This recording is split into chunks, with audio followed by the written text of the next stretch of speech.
విశ్వసనీయతకు మారుపేరుగా రాజకీయాలు చేశాం. మనకు అధికారం ముఖ్యం కాదు, రాష్ట్ర అభివృద్ధి ముఖ్యం, తెలుగు జాతి ప్రయోజనాలు ముఖ్యం, రాష్ట్ర ప్రయోజనాలే ముఖ్యంగా మనం ముందుకు పోయాం. అదే సమయంలో మనం ఒక్కసారి మీరు ఆలోచిస్తే ఎప్పుడు అధికారంలో లేక మనం చాలా అవకాశాలు వచ్చాయి. ఒక్క మాటలో చెప్పాలంటే ఏ రాజకీయ పార్టీకి రానన్ని అవకాశాలు మనకు వచ్చాయి.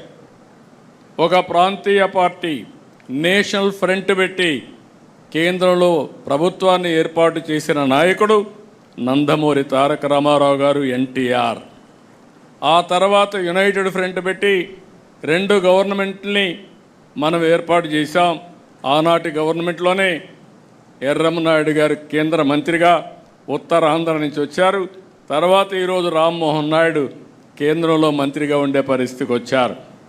అదే సమయంలో మీరు ఒకసారి ఆలోచిస్తే ఎన్డీఏ 1 వాజ్పేయి గారి గవర్నమెంట్, ఆ రోజు మెజారిటీ సభ్యులు, సుస్థిరమైన ప్రభుత్వానికి తెలుగుదేశం పార్టీ కూటమిలో భాగస్వాములై చిత్తశుద్ధితో పనిచేశాం. 2014లో మళ్ళీ అవకాశం వచ్చింది. 2024లో మళ్ళీ మనకు అవకాశం వచ్చే పరిస్థితికి వచ్చింది. కేంద్రంలో ఎప్పుడు అవకాశాన్ని వచ్చినా మనం ఆ అవకాశాన్ని రాష్ట్ర అభివృద్ధి కోసమే ఉపయోగించుకుంటున్నాం.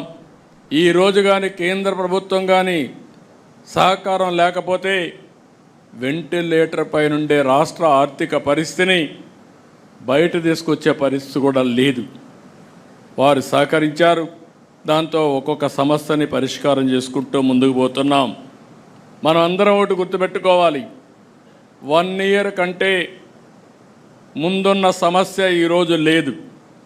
అట్లని చెప్పి సమస్యలన్నీ పరిష్కారం అయిపోయినాయి, కంఫర్టబుల్గా వచ్చామని కాదు.